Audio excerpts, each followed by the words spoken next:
Good morning, everybody. Marcia McLean, Rossmoor Area CERT Coordinator, and I would like to welcome you to our joint June Zoom meeting, calling 911 and 211, when to call and when not to call, and how to get the help you need. So we're delighted to have our attendees here this morning on Zoom.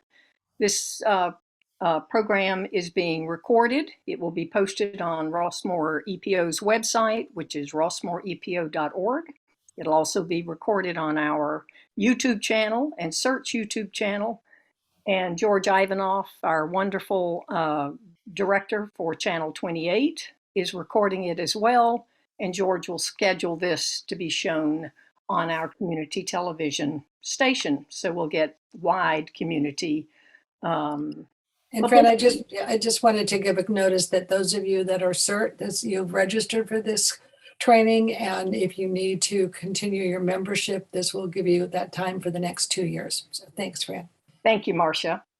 So this is our co-sponsored annual 911-211 meeting, and we are delighted to have a wonderful set of panelists. And before Marcia and I introduce today's panelists, and I have a few announcements prior to that, let's go to Harris Greenberg, our ACE High-Tech Coordinator for EPO and CERT, and he will give us the ground rules for enhancing your Zoom experience this morning with us. Thank you, Harris. Okay, so as a lot of you are familiar with these meetings, we've got a lot of people right now. We've got 57 people in the meeting. And to avoid pandemonium, we mute all of everybody's microphones, and we try to keep the videos off as well.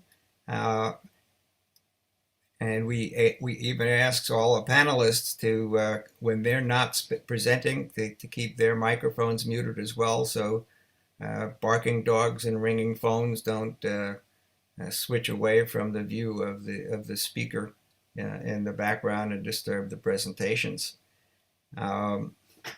However, everybody in the meeting can participate by putting their questions and comments in the chat control in Zoom, and Marcia McLean is going to be watching those chat comments and will summarize them because there's generally a lot of repeats of the same kind of question, and she'll direct them to the appropriate panelists at the Q&A session after the end of the presentations. We have enabled live transcripts, which will show up in the whatever language your computer is set to use.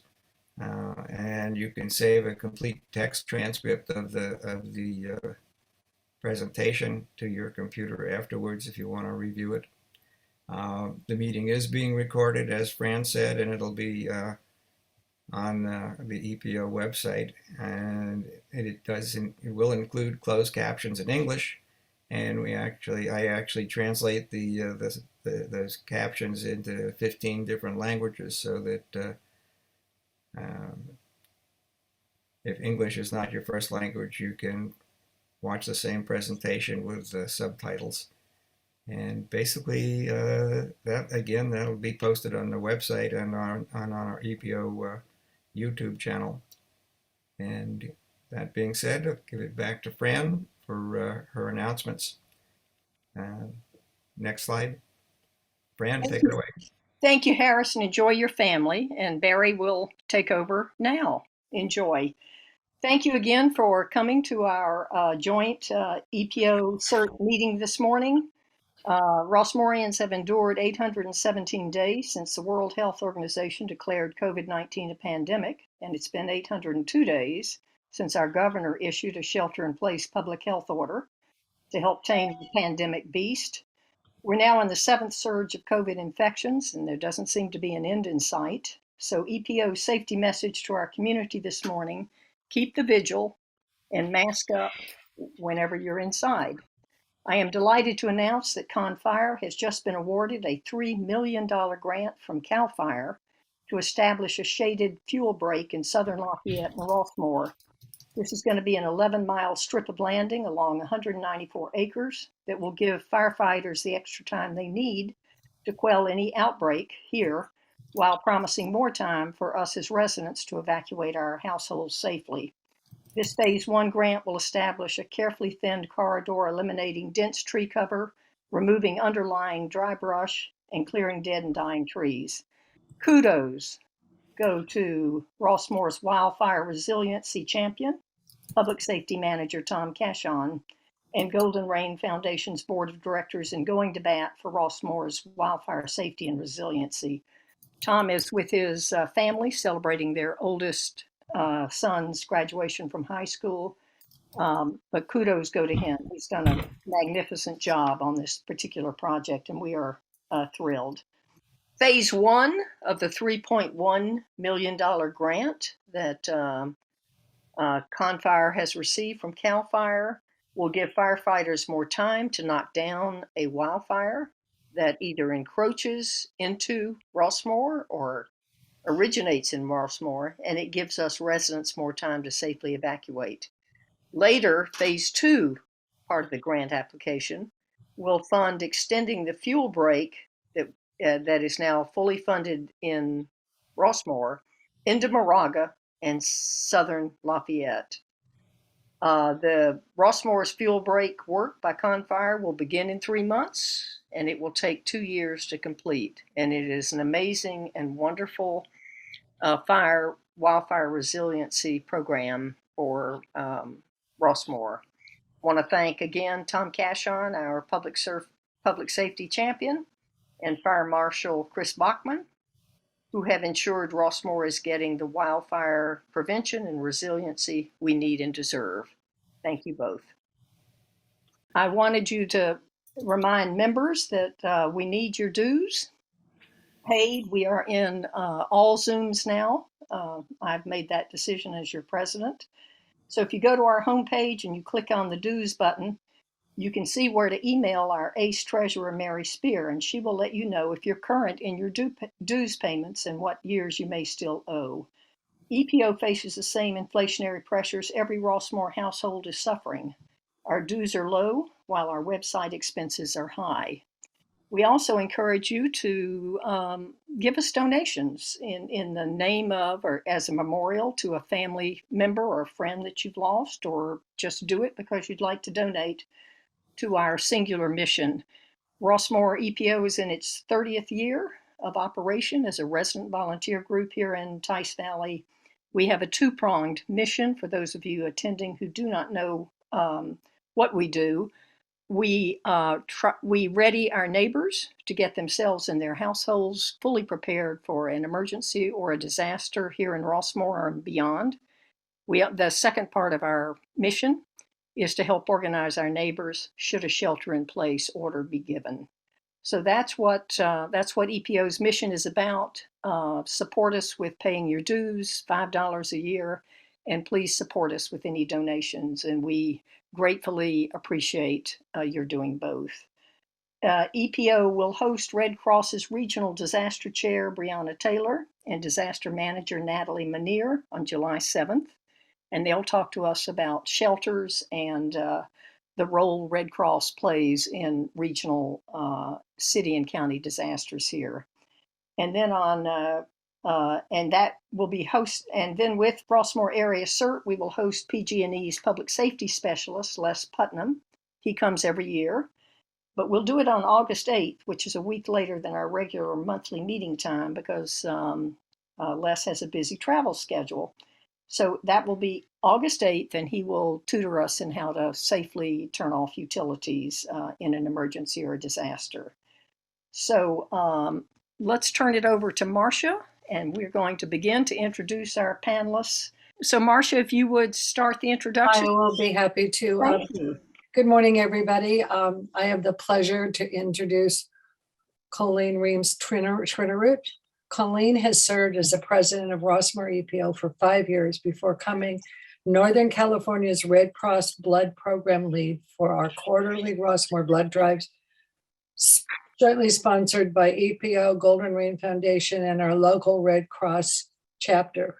To quote California's Health and Human Services Director, Dr. Mark Gailey, donating blood is a simple act of human kindness many of us can take as individuals. Colene makes it as easy as possible to donate life-saving blood products right here in Rossmoor. Save a life, donate blood. I want to welcome Chief Jamie Knox, who is Chief of the Walnut Creek Police Department. He was appointed our city's police chief in July 2021, becoming the 15th police department chief in Walnut Creek's 108-year city history. The city's first police chief was hired in 1928. Chief Knox has 26 years of law enforcement experience and is a gifted and conscientious police executive. He's a Roseville native. He first became interested in community policing when he joined his high school's Police Explorer program, a future career blueprint for young people that fuses law enforcement with community service, a prototype for the leadership Chief Jamie mirrors today.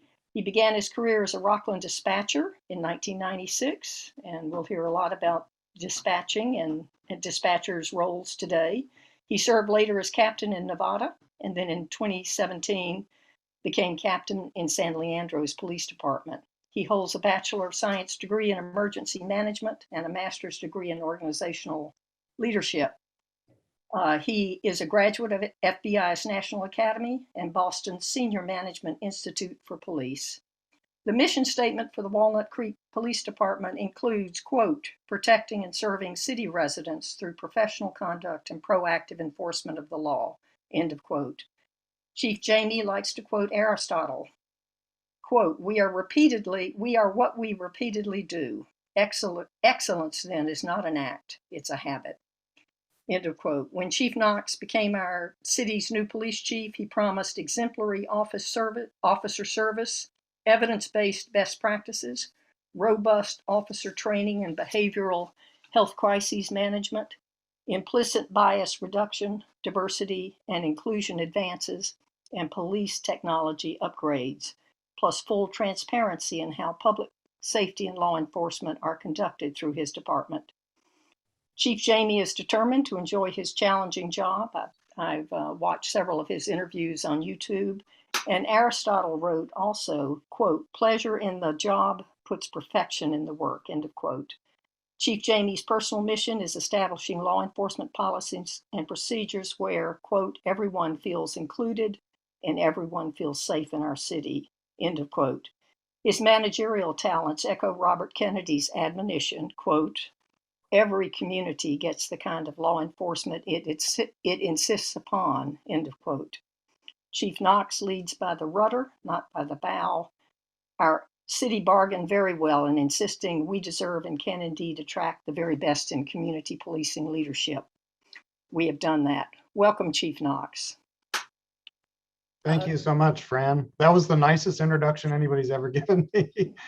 Thank you very much. It's a pleasure to be here. Good. Great. Marcia, will you? And I have the pleasure to introduce Lieutenant Drew Olson with the Walnut Creek Police Department. Chief Knox promoted Olson to lieutenant in late November after Lieutenant Drew had served 15.5 years with the Walnut Creek Police Department and was also named Section 1 Commander in charge of officers who patrol Rossmoor and downtown Walnut Creek. He serves also as the commander of the police department's bomb squad, manages the drone team, writes grants, and handles personal matters. As the Section 1 commander with Rossmoor as part of his beat, Olson wants to bolster traffic enforcement, reduce collisions and pedestrian accidents, and curb crime in our community. Starting on January 23rd, Walnut Creek Police Department has assigned a sergeant to handle traffic enforcement in Rossmoor. Police presence will increase as traffic accidents and burglary crimes increase in our community. Lieutenant Drew has been an active participant in the successful planning and execution of Rossmoor's first evacuation drill in our 50-year history from Mutual 68 over to Heather Farms Park on May 15th. Thank you so much, Lieutenant. He holds an undergraduate degree in history from Sonoma State and has earned his master's degree in business administration with an emphasis in organizing leadership. Our city has come a long way since hiring its first officer in 1924. A gifted liaison between our community and our police department, Lieutenant Drew exemplifies Edward Everett Hale's words, coming together is the beginning, keeping together is a process, and working together is success. Welcome, Lieutenant Drew. It's my pleasure to introduce Tori Maxfield, our 911 Dispatch Center Supervisor with the Walnut Creek Police Department. And in introducing Tori, let me share a quote on our police department's website. Quote, "Next to the thin blue line is the thin gold line, which represents those who are rarely seen but mostly heard, the calm voice in the dark of the night. Dispatchers are the glue that hold it all together. 2 weeks ago, when City Manager Dan Buckshire met with EPO members and community residents, he reminded Rossmoorans that Walnut Creek has a day population of over 200,000 people in our city on any given day. 70,000 that live in our incorporated city, 20,000 that live in our unincorporated areas, and then an additional 110,000 workers and visitors every day. Tori's dispatch call center then must respond to the emergency needs of 200,000 people a day. Tori began her distinguished career in dispatch communications in 2002 in the Pleasant Hill Police Department. In 2007, she rose to executive assistant to the chief of our city's police department, and in August 2011 was appointed the police services supervisor for the Walnut Creek Police Department. She supervises 8 full-time and 7 part-time dispatchers who answer 4 911 lines, 6 10-digit emergency lines, and 5 incoming non-emergency lines. Of her dispatchers, it can be said, as Margaret Mead reminds us, quote, "Never doubt a small group of committed citizens can change the world. Indeed, it is the only thing that ever has," end of quote. Though Tori is responsible for the overall effective functioning of the 911 call center, including daily operations, training, and the maintenance of software and hardware systems that ensure peak service to all in Walnut Creek who call 911, Tim Fargo reminds us, quote, "Leadership is service, not position." Tori holds a master's degree in human behavior from National University, an undergraduate industrial psychology degree from Cal State Hayward. She serves as vice president of the Contra Costa Communications Managers Association, and in 2020, Tori's call center processed close to 74,000 calls, 23,000 of which were 911 calls, and close to 99% of these 911 calls were answered in less than 10 seconds. Tori has nimbly answered my myriad questions about the 911 center operations, especially when I first became EPO's president 2.5 years ago. She exemplifies public service at its highest level, and her gold standard service for all living and working in our beloved city answers Reverend Martin Luther King's clarion question for all of us who are vested in public safety and emergency preparedness work. Quote, "What are you doing for others?" End of quote. Welcome, Tori. Thank you so much. I'm very glad to be here. And it's my pleasure to introduce Anna Kornfeld, 211 call counselor. Anna is currently a 211 call counselor after serving as our county's 211 public safety, public powers shutoff call coordinator, a role offering resource assistance to residents who are suffering power outages created by imminent or current wildfire weather conditions. Anna began her professional career as a police cadet for 2 years with the Walnut Creek Police Department. She foot patrolled downtown Walnut Creek and helped provide SWAT team training. She holds a BS in Criminal Justice Administration from CSU East Bay and serves as the Public Safety Power Shutoff 211 coordinator for a year. She was responsible for helping the 211 call center to screen and identify access and functional needs for county residents, people with disabilities, older adults, children, those with limited English proficiency, and the transportation disadvantage. We find here and now 4 of those 5 metrics in Rossmoor. The Office of Access and Functional Needs was established within the Governor's Office of Emergency Services in 2008. Access and functional need residents have special needs before, during, and after disaster and must be integrated into state and local emergency management plans and operations. This April, the county 911 call center handled over 3,050 calls and 100 211 texts. Year to date, they have fielded close to 30,000 calls countywide and 888 Walnut Creek-based cell calls. 211 calls are mostly made by females, and 23% of them are from seniors 60 and over. Anna thrives in a high-stress environment, and Thomas Carlyle's quote comes to mind for her: "No pressure, no diamonds. Anna always shines." Welcome, Anna. I'd also like to welcome Betsy, Delgadillo. I'm probably mispronouncing your name, Betsy, but I want to welcome you. Betsy is current position is as 211's Public Safety Power Shutoff Care Coordinator, and she will jump in with Anna and explain that part of her a vital role in our community. Thank you all for coming, and let's go now to our first panelist, Colene, for your blood drive announcements, please. Thank you. Okay, thank you, Marcia and Fran, for the introduction, and to all who participate and support the Red Cross blood drives. As you may have heard, there is still a blood shortage in the United States. From the Red Cross news staff, they say COVID-19 has made blood collections more difficult. Nurses are retiring, and like many businesses during the pandemic, blood centers have not been able to stay fully staffed. And there appears to be a reluctance among folks to come in and donate blood during the pandemic. That was from March 4th, so it's still going on. Rossmoor is important as they are supporting these blood drives. EPO supports, Rossmoor supports, the GRF, they all support these blood drives. And people are comfortable here, so it makes it a really nice environment. Our blood drive on April 27th was very productive.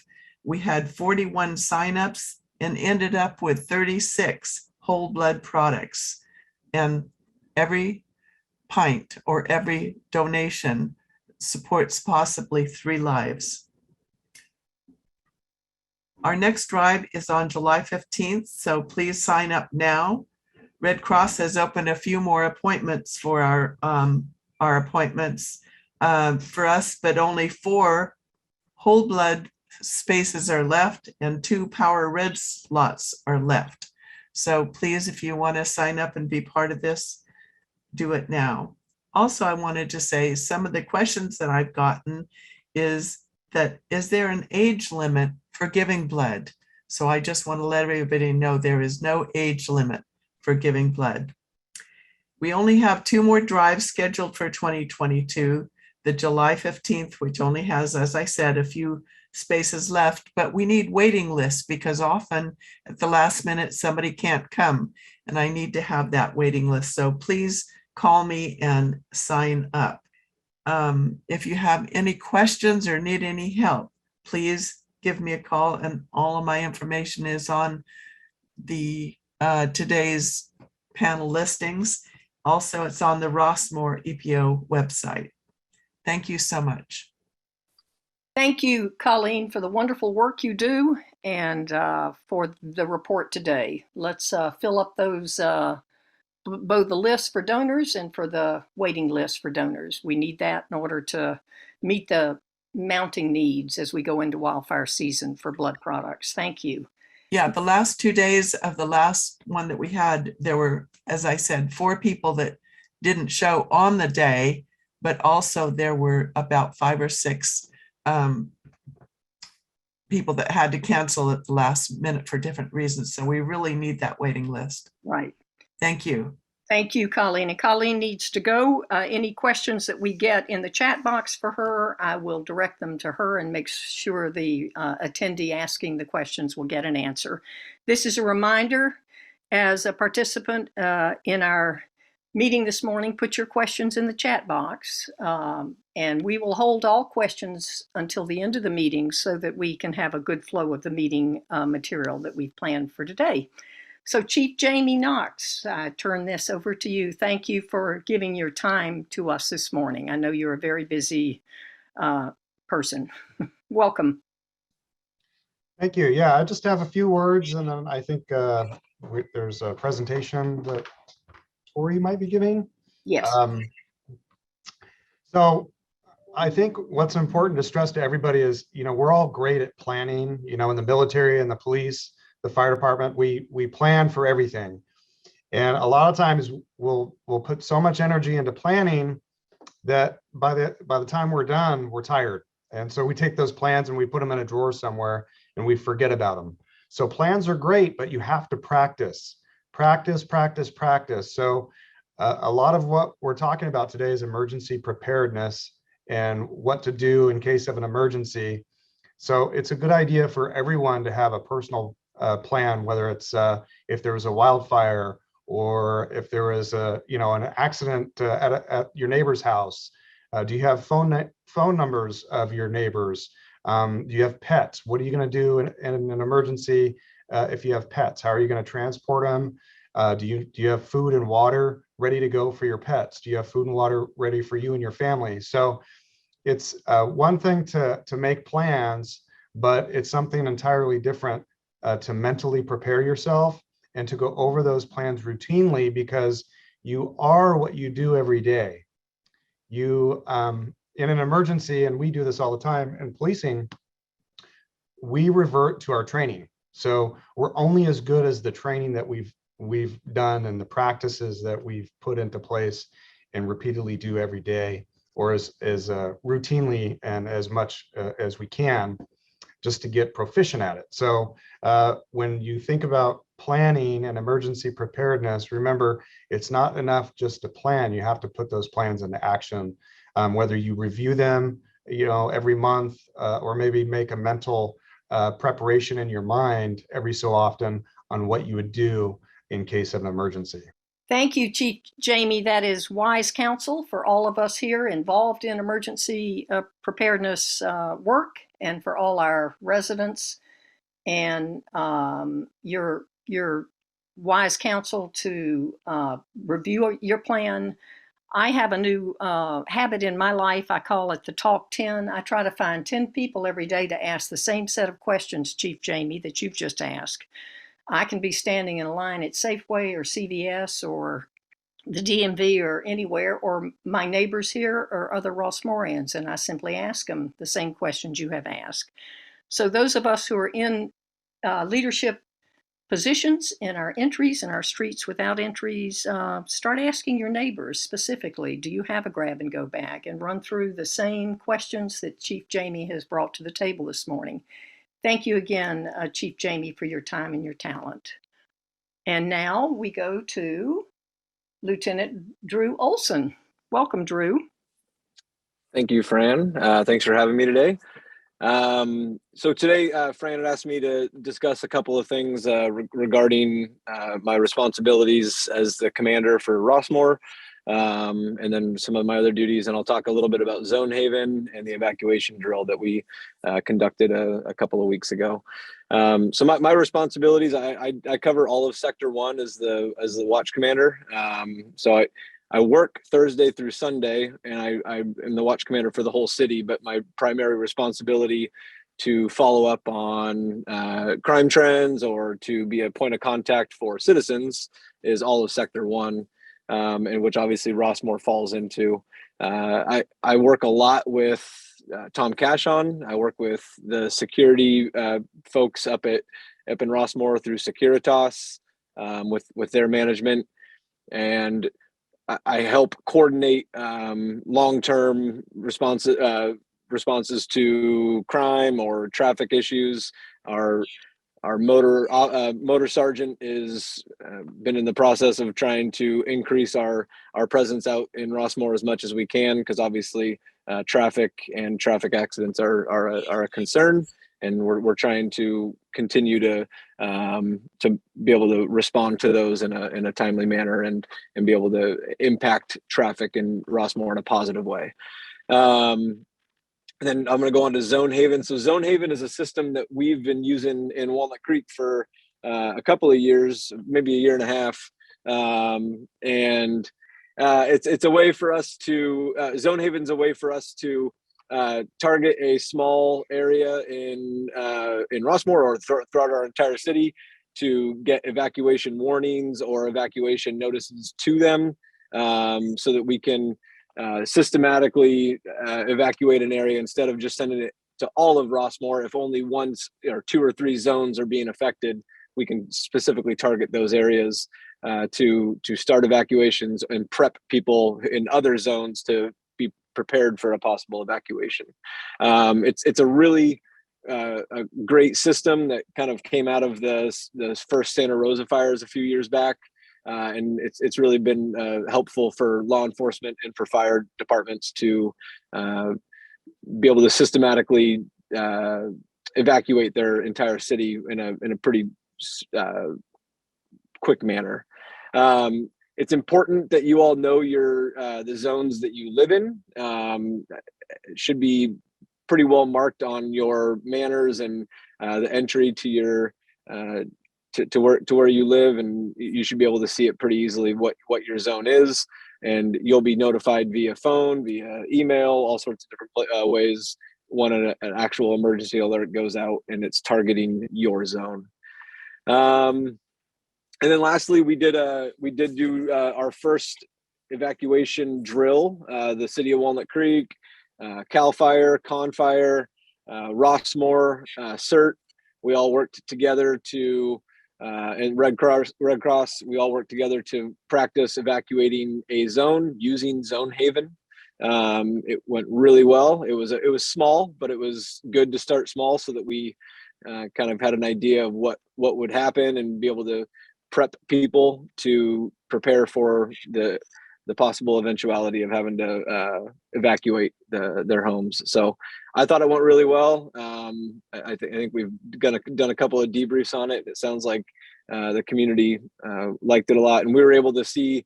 It was good for police and fire to be able to see alternate entry points to get in and get out of Rossmoor, and kind of see how we would respond in an evacuation like that. So that's all I've got, but thank you for having me, and I'll be here for any questions at the end. Thank you, Drew. You did a marvelous job on the evacuation drill. The police work was awesome. Thank you again. And now, Tori, Maxfield. Before Tori begins, I'd like to just briefly describe an incident I had with a 911 call I made. 9 months ago, I fell and broke my femur on my left leg femur in Oakland at my daughter and son-in-law's house in Rock Ridge. And I called 911 in Oakland and waited 4 hours on the floor before they could send me an ambulance. It was a scary, scary experience. I called Marcia McLean and asked her if she would call Tori, your unit, the 911 call center in Walnut Creek, and ask for advice on what to do. And Marcia did make that call for me, for which I'm very grateful. And I don't think you were on call. It was a early Sunday morning, Tori, on that particular day in late September. But whoever answered the phone made certain that they got to the Oakland 211 call center, and they Walnut Creek 911 rather said, tell Fran we'll have an ambulance there within 20 minutes, and it came, and it was. So you did, your center did work beyond your duty, and I couldn't tell you how grateful I am and my family is. It's a long time. Oakland 911 had a recent audit, and they are having some serious problems, which goes to tell us how lucky our city is to have you, Tori, and the Walnut Creek Police Department. You have our backs. Thank you. So welcome, Tori. Thank you so much. I hope you're doing better, and I'd like to know more about that call so I can give some praise to that dispatcher. Yes. Let me go ahead and share my screen. I'm excited to have 70 people here that I can share my passion for 911 with. And I look forward to questions. All right, hopefully I did that right. Okay, so we've got what to expect when calling 911. If you've seen my presentation before, be assured this one's a little different. It's updated. Okay, so today we're going to talk about where the 911 call goes, what the dispatchers at any agency do, when you should call 911, what to expect when you call, the difference between cell phones and landlines, important numbers to know, the availability of online reporting here at Walnut Creek PD. And I always like to throw in something about scams because there's always something new every day. And I want everybody to be aware so they don't fall for the scams. Okay, so what is the dispatch center? All 911 calls made within the city of Walnut Creek come right here to 1666 North Main Street. That's a picture of City Hall, if you recognize it, and some pictures of our actual dispatch center. This is a workstation that our dispatchers use. So as you can see, we have 6 screens. We have a radio screen, we have a phone screen, and we have 4 screens for the real estate needed for the approximately 25 programs that we use either on a consistent daily basis or on an as needed basis, whether it's to help citizens or help officers out on the street. Dispatch center is staffed at all times. I know sometimes people will call us at 9 o'clock in the morning and say they didn't want to bother us at 3 a.m., but we're here, we're ready for your call. Currently, as Fran said earlier, we have 8 full-time dispatchers and we have 7 part-time dispatchers. We have our 4 911 lines that come in, 10-digit emergency lines, 6 of those, and we do answer business lines as well. So I think a common misconception is that when you call into a 911 center, those dispatchers are only handling 911 calls, and that is actually not true. Generally, we are answering emergency, 911, and business calls. So we're doing a lot of triaging on our calls when we're answering. There are 2 dispatchers on at all times. Occasionally there are more. That's another thing to keep in mind, is that you generally have 1 dispatcher answering phones and you have 1 dispatcher working the radio, talking to the officers and getting a response out to you.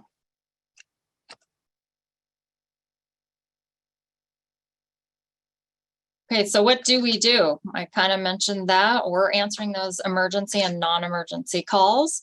We're fielding incoming requests from police officers. We're advising citizens of what entity might be more appropriate than the police department for a response. We have many, many computer systems, and we seem to get more every day, which is a blessing and a curse sometimes, but it's pretty fascinating, the technology that has come along the line here. Everybody, I believe, knows that 911 is for life or death emergencies. I find that the population of Rossmoor is very familiar with this. I find that younger people think 911 is the number for the police department, regardless of what their inquiry is. We do have a line that comes directly into dispatch, where a dispatcher will answer the phone without any phone tree. That's that emergency line of 925-935-6400. If you feel that you don't have a life or death emergency, go ahead and dial that number. And then our non-emergency number at the bottom, that's a phone tree. Maybe you want to be connected to Chief Knox's office. Maybe you want to get through to Lieutenant Olson or the records division or the property division. That's the number that you would dial for that.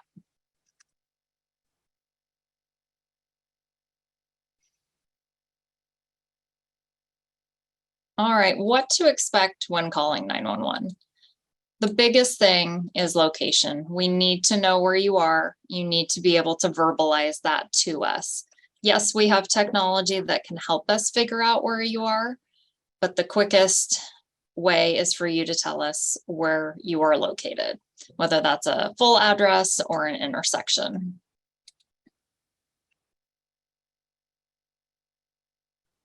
I added this in because I kind of get a kick out of it.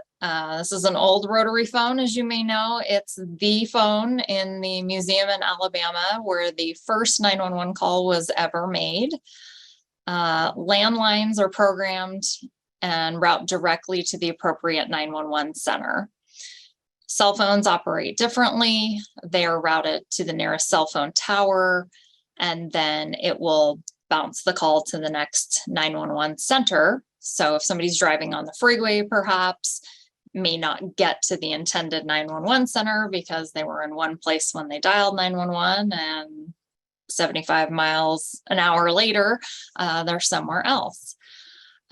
So with cell phone technology, it is getting better, but we still rely on our callers to articulate where they are.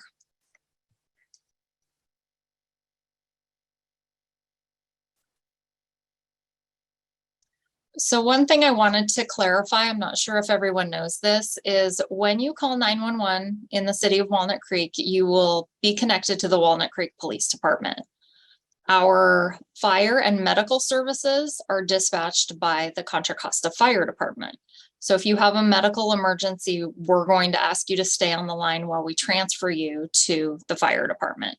Some people say, no, I don't need the fire department. I need an ambulance or I need medical. It's the Contra Costa County Fire and EMS all in one dispatch center. So we are routing you to the proper place. They are located just up the street, actually, in Pleasant Hill on Geary Road, right down the street from Lenardi's, if you're not familiar. Okay, so people always want to know what questions are going to be asked.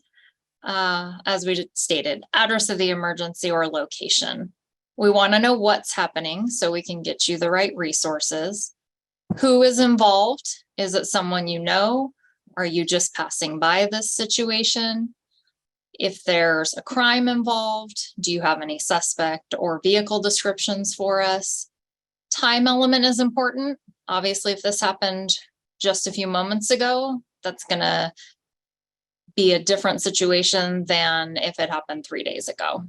And we'll be asking for your name and phone number, obviously, in case we need to get back in contact with you. What I would also say is when you call, let the dispatcher guide the conversation. We have our questions and we have them in the order that are preferred.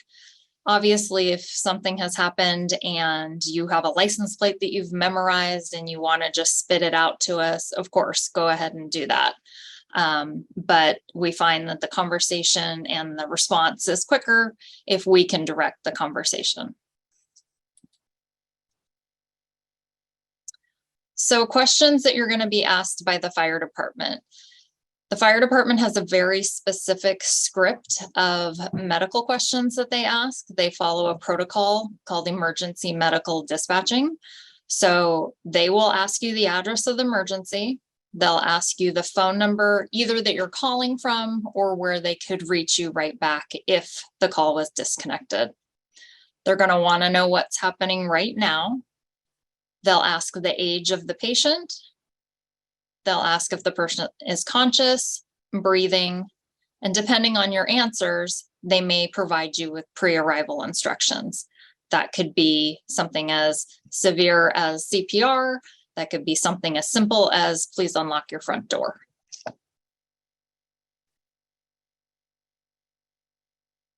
So when to call 911? Anything that's in progress. As far as a crime or a medical, anything that's life-threatening, call 911. I also don't want anyone to hesitate thinking, does this qualify for 911? I don't know, should I go to that other number? Go ahead and call 911. I would rather you do that and have it be lesser than have you hesitate on that. I've certainly had people, I find it funny, they'll call and report something that happened 3 days ago on 911. And then I have somebody that comes through the phone tree to report something that's an emergency right now. So any type of fire, of course, call 911, any medical. I also want to talk a little bit about where else your 911 call could go. So if you're on the freeway, most likely your 911 call will be routed to the California Highway Patrol. Their dispatch center is located in Vallejo, and they dispatch for the 9 Bay Area counties. They will obviously ask you the address of the emergency, and they will route you either to the appropriate police department or the appropriate fire department. We are obviously within Contra Costa County. We have a lot of unincorporated pockets within Walnut Creek. Rossmoor backs up to Lafayette. Sometimes when we get 911 calls from Rossmoor, they come to us on a tower on Lucas Drive in Lafayette.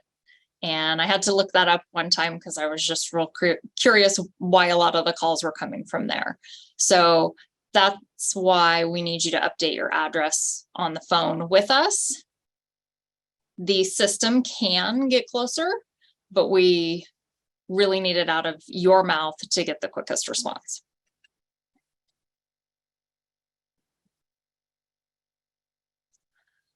We get an amazing number of 911 hangups. The reason is varied, and as technology advances, it's great, and it also causes a lot of pocket dials, a lot of purse dials, a lot of I throw my cell phone in my cup holder in the car, and I get to hear people singing to their favorite songs. So if you do call 911 accidentally and you realize it, please stay on the line. Just let us know that it was an accident, that you're okay, no harm, no foul. If you hang up, we're still going to get that call. The 911 calls are routed on a priority over other telephone calls. So we're going to get it even if you think you hung up in time, and we need to call you back and assure that you're okay. And if we can't get a hold of you, we may need to send officers to check your welfare. I put on the screen here the emergency SOS function on the Apple phone, the Apple Watch, all very handy functions, but also something to just be aware of that they do often accidentally become activated. So if you can lock your phones, your dispatchers will thank you. Text to 911 has been available for a couple of years now. I can't exactly remember when we went live with this, but a good probably 4 years ago. So as it says, call if you can, because we can ask you questions and the response is usually a little quicker. If you cannot, for whatever reason, whether you don't feel safe calling in, if you are hearing impaired, any reason where you feel that you would prefer to text, feel free. So if you go to your text function and in where you would put the phone number, just type 911 and then hit return or space or however your phone works. You can start typing to the dispatch center. Please know that we do not know your location, however, so you must put that in first. We will obviously ask you for that, but if you only have limited time, do that. Talked about this, lock your phone. Fran asked me to talk a little bit about the next generation of 911. So that red rotary phone that we were looking at is obviously first generation or legacy 911. A lot of our systems are still using that. We are moving into what's called next gen 911, which will be more of an internet IP cloud based system. So next gen 911 involves text to 911. So we have that. We actually have on text to 911 the ability to send a text from 911. This is really handy if you have someone out in the open space or some other location where you really can't even say where you are. You know, I'm by the oak tree next to a horse. Well, we're not going to be able to find you, but we can send you a message and it will send us your coordinates if you allow the system to do that. So that's been very helpful. 911 routing options. Currently, as we said at the beginning, we have 4 911 lines. The types of calls that create the most 911 calls are fires and traffic accidents. So if all 4 of those lines are occupied, you will get a busy signal at this point. The way the new Next Gen 911 will work is I will have the ability to set the system so that any overflow calls go to the Contra Costa Sheriff's Office, Pleasant Hill Police Department, the Concord Police Department, wherever I want those overflow calls to be routed. So I'm really looking forward to that, because I would never want to get a busy signal when calling 911. But usually those fires and traffic accidents, everybody decides to call in about it. We are implementing the What 3 Words application directly into our CAD system. If you're not familiar with that, every spot on the earth has been assigned a 3-word combination that gives the coordinates of that location. So we'll be able to use that from your cell phone to determine where you are. We don't have that in place yet, hence no green check mark next to it on my slide, but that is in process. I would also recommend keeping your cell phone and the software within your cell phone updated. There are differences in the phases of cell phones. So, you know, our old timey flip phone that maybe we had in 2000, that obviously has different technology than an iPhone 13. So if you are in a position to keep your cell phone up to date, please do so, and then make sure the updates are consistent on your phone. That will help with location accuracy. I have some other numbers on here. A lot of people think 911 is the information line, which is still 411. If you have phone trouble, that's going to be 611. Power outages, we unfortunately don't know anything more than PG&E. So we recommend you contact PG&E directly, or they have that pretty slick outage map online now, and we often refer to that as well. And then my new favorite thing in the last couple of years, which even I'm excited to hear this presentation coming up, is 211. And that's a great resource for not only the community, but us here in dispatch, because, you know, the police aren't the ones that are handling everything, but we are thought to know who will. So 211 helps us with that. For those who are unaware, we have online reporting, which means you can go on the Walnut Creek Police Department's website to report some low-level crimes. It might be something that you just want some documentation for your insurance company. It's nice because it's at your convenience and you don't have to wait for an officer to call you or come out and see you. So it has to be somewhat low level, no suspect information, no injuries. But if you go on our website, you can see the entire list of report types that we do accept. Okay, scams. I hate scams, not that anybody loves them, but here's what we have. So the police, the sheriff's office will never call you and say that you have a warrant and that you need to pay them, that you need to buy gift cards.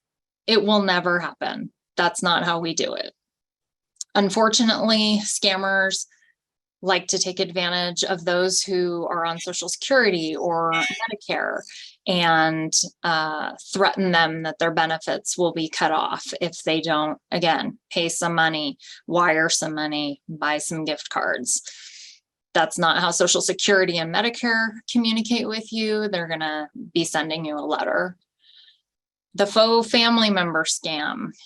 Hi, grandma. Hi, grandpa. It's your grandson. I got arrested in Mexico and you need to send money.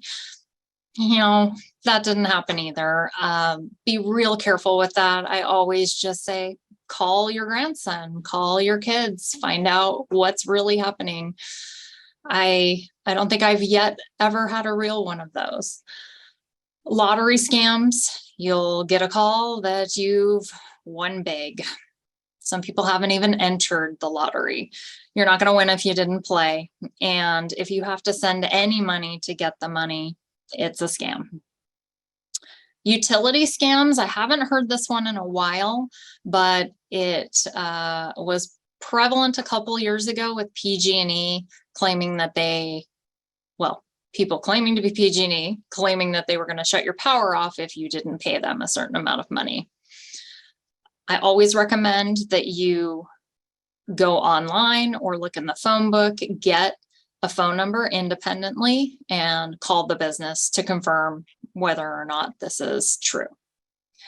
The last one that I added on here, as I have heard of this more recently, it's a distraction scam, and it's something that's happening in public in person. So maybe you go shopping, you come back to your car, a person says, hey, there's damage on the back of your car, there's some blood near your wheel, your tire, something like that.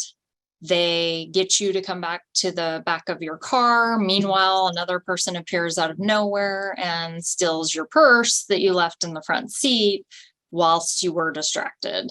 I haven't heard of this a lot, but I could see it happening. So I just want to make sure everybody's aware of that. If you're getting gas, don't leave your purse in the passenger seat. Make sure that's hidden. Make sure your doors are locked. Just unfortunately think the worst when it comes to protecting yourself from any sort of crime. So when in doubt, call 911, let the dispatcher help you out. And I know we're going to do questions at the end, so I will leave it at that.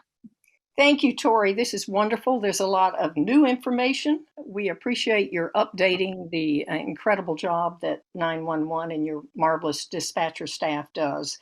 Want to remind all our attendees listening that the numbers that Tori listed, the telephone numbers, are on our website, rossmoorepo.org, under Resident Resources. So you can go there for a listing. And I'm delighted to get more information on texting 911, especially as we see the rise in active shooter events where you don't want your voice to be heard, or if there's a domestic violence incident. It's also important for the hearing and the speech challenged and for residents in our city who don't speak English as a first language. So thank you, Tori, for a wonderful presentation. And now on to 211 and Anna Kornfeld and Betsy Delgadillo. Welcome. Thank you for having us. Let me figure that out. Can you guys see my screen? Yes. Great. So I just wanted to talk to you all about Contra Costa Crisis Center and what we do. Contra Costa Crisis Center is a nonprofit organization, and it's available 24/7 to anyone. This is our card. In order to call us, you can simply just dial 211. You don't have to memorize our phone number, or you can text the word HOPE to 20121. Our mission of the Contra Costa Crisis Center is to keep people alive and safe, help them through crisis, and provide or connect them with culturally relevant resources in the community. So our services include 24-hour crisis line, 24-hour 211 information and referral, where we answer homeless calls. We try to provide updates on COVID-19. We help people with eviction prevention. It's all limited, but if we need to refer people to organizations, we will, to help them further.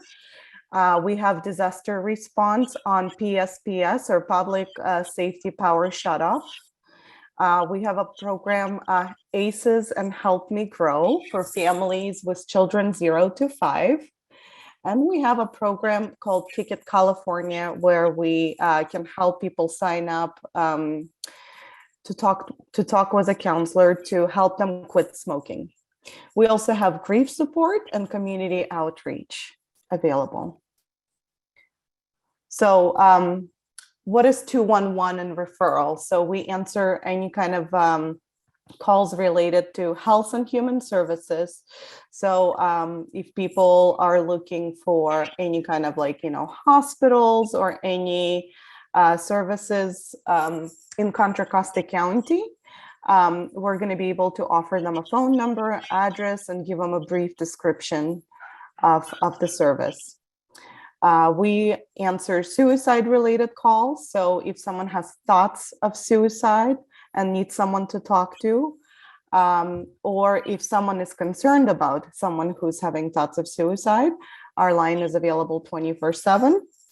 Same goes for just simply crisis or grief. So if someone is experiencing anything, like it doesn't have to be related to suicide, but if they're sad, that their hamster died, or they're sad, that their friend wasn't nice to them, we're happy to talk to them through it.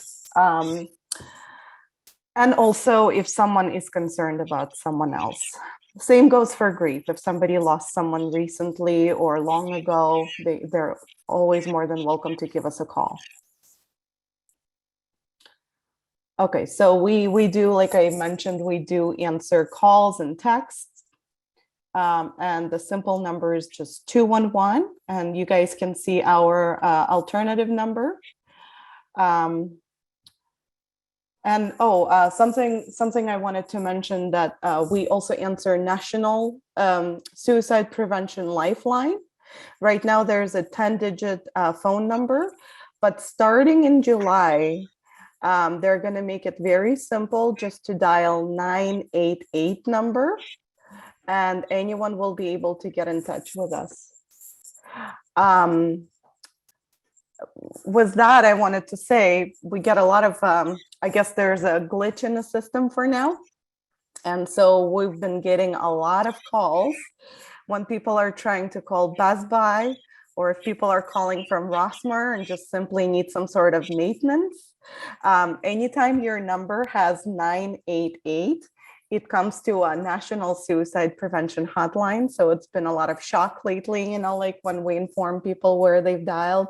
So no big deal. Just go ahead, dial area code first, and then redial the number, and that should take you to the right place. Okay, and also we answer after hours CPS and APS, Child Protective Services and Adult Protective Services. So anything after 5 p.m. or during holidays, if somebody is trying to dial one of those numbers, it will come to us, and we're going to contact the social worker in case of an emergency. This is our website, 211cc.org. You can always check for yourself all the resources that we provide to people. You can, if you have internet at home, you can simply go to 211cc.org and check out all the resources that we're offering over the phone or over text. And these are just some examples of the resources, most common resources that we're giving out. And it's mainly, for the last couple of years, it's been for COVID updates. We have rental assistance, eviction prevention assistance, utilities payment assistance, PSPS preparedness, homeless services, low-cost housing referrals, food, mental health, physical health, dental care, financial assistance, tax preparation assistance, low-cost, high-speed internet, legal services, education, job search assistance, parenting support, disability assistance, LGBTQ support, domestic violence support, and sexual assault, rape support as well. If you go to our website, 211cc.org, this is what you're going to be able to see. You can see different icons, and you can click on any of them and check out the resources, relevant resources you're looking for. Here's a little bit more on mental health. And one of our newest programs is Public Safety Power Shutoff, and I'm going to have my partner, Betsy, talk a little bit about it. Good morning, everyone. So public safety power shutoffs are scheduled power outages by PG&E. These power outages are scheduled to prevent forest fires or to stop the spread of a forest fire. And PG&E has developed a very extensive system on how to determine whether a power outage should occur. So they work with the weather team and several other people to determine whether the power will get shut off. There are also non-scheduled power outages, and these happen when, for instance, a tree falls on a power line, or for whatever other reason. A few weeks ago, a Mylar balloon hit one of the power lines by my home, and we were out of power for a whole entire day. So that's an unscheduled event. To prepare for these events, PG&E has teamed up with 211. So we are helping people prepare for these events. We have a safety plan available to share with you. We develop a plan in case of a lack of transportation, if that's an issue. If you have a medical device that needs electricity, we can connect you to resources to potentially get backup batteries. And there are people in certain areas that have gotten generators, and there's a generator rebate program that can help pay that off as well. So we are really trying to be proactive with our callers and really develop a personalized plan to help them prepare for these events. And then during an event, you are able to call us, and if we need to get you to safety, we can plan for that. If we need to schedule for you to leave your home and get put in a hotel, we can direct you to the people that can help you connect to those resources. Thank you, Betsy. So yeah, PSPS is a wonderful program. You can just simply dial 211 if you have any questions or if you need to know more on how to prepare for a future power outage. Betsy is going to be able to help you out. Our other programs that we have available through Contra Costa Crisis Center is a program, Help Me Grow, and ACEs. And what they do, they provide resources to parents with children ages 0 to 5 who have questions about their child's development. Same goes for ACEs, which stands for Adverse Childhood Experiences.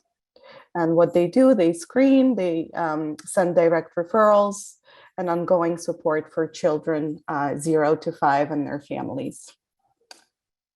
And for grief support, I mentioned earlier, if someone lost someone and just needs to talk to a crisis counselor over the phone, it's available 24/7. We also offer grief support groups for children, youth, and adults in person at our Walnut Creek location.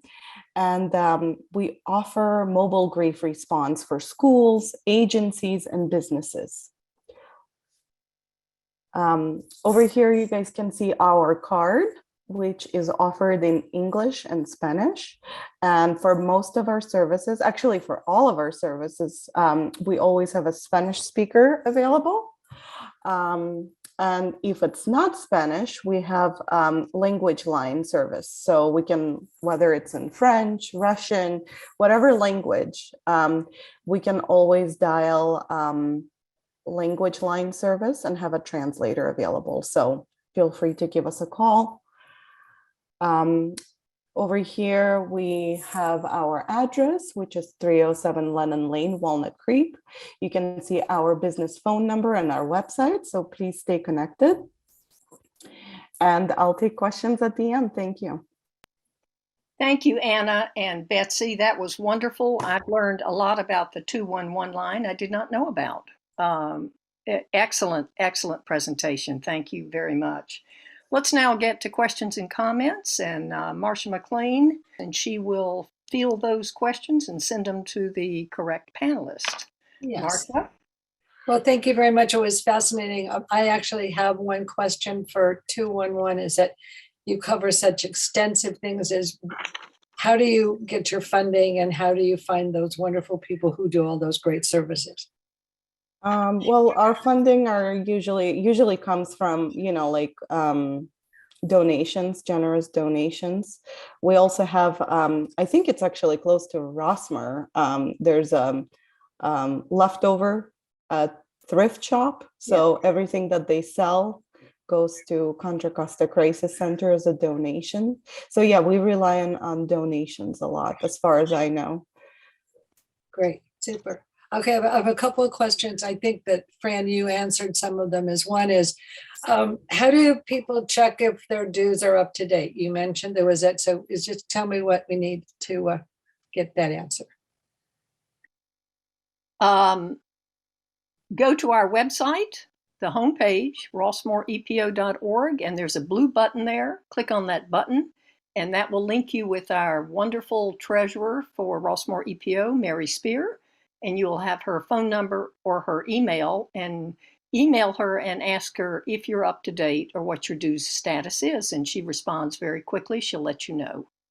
Right, and the other question in terms of the blood drive, that's as well as on your, Yes, you would get in touch with Colene Trinterud, and her email is, and this is on the back, it's on our website, but let me go ahead and give you her phone number, 925-933-3016.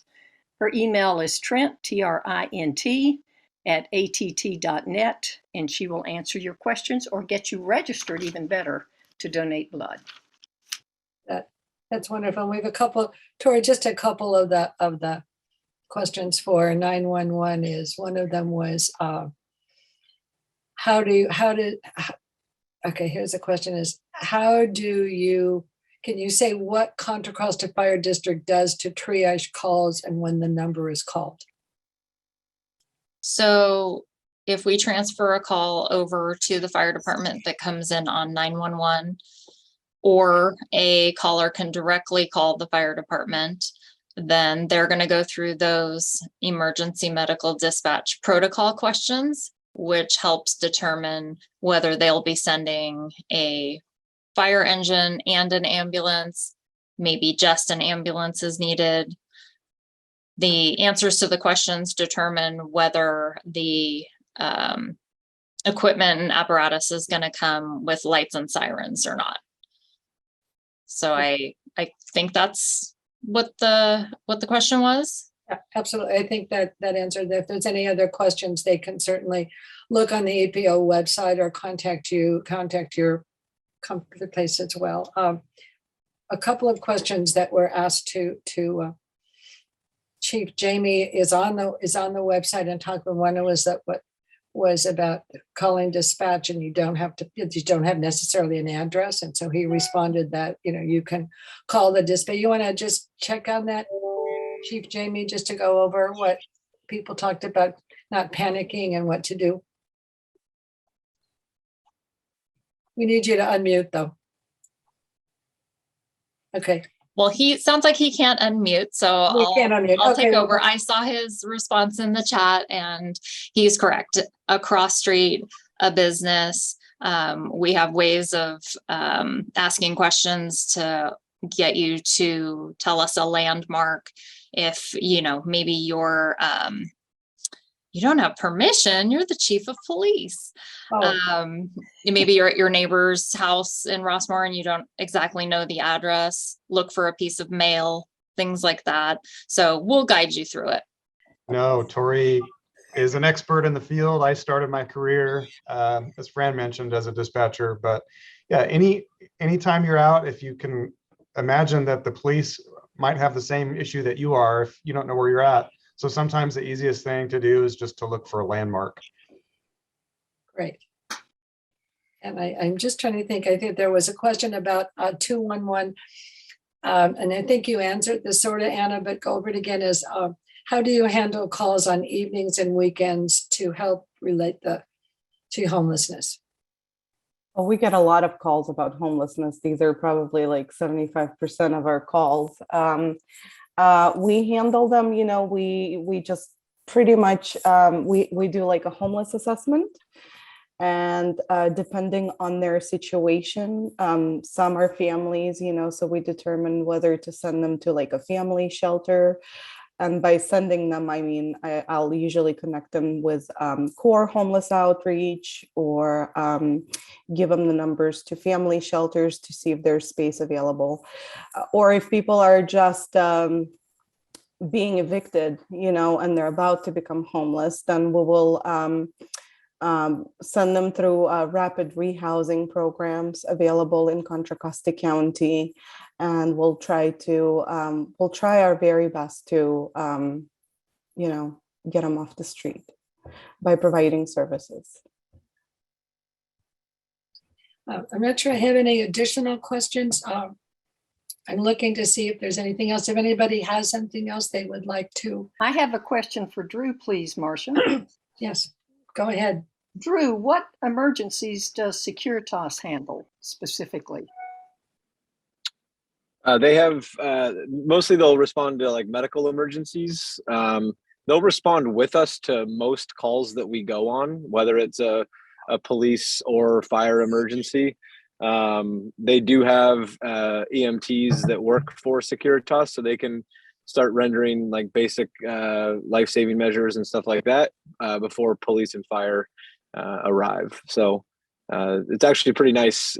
Rossmoor is one of the few places that I think security has their own EMTs. So it's very helpful for us. And then the security personnel, they work with us on trying to, if we need roads shut down or something like that, or help getting into a building, they can help us do all that kind of stuff.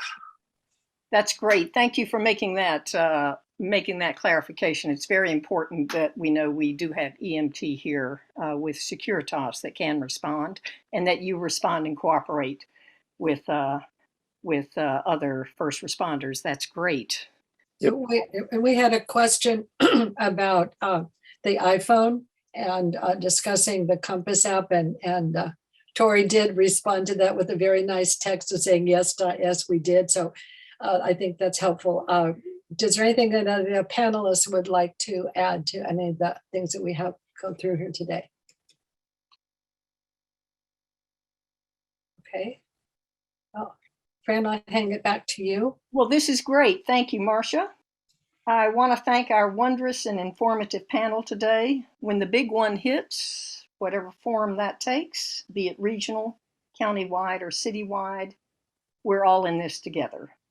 And your sterling public service today ensures our vulnerable senior community's safety and resiliency tomorrow. And both CERT and EPO are deeply grateful for your service. African-American poet Gwendolyn Brooks' words come to mind, and I repeated these last month. I'd like to say them in your honor today. We are each other's harvest.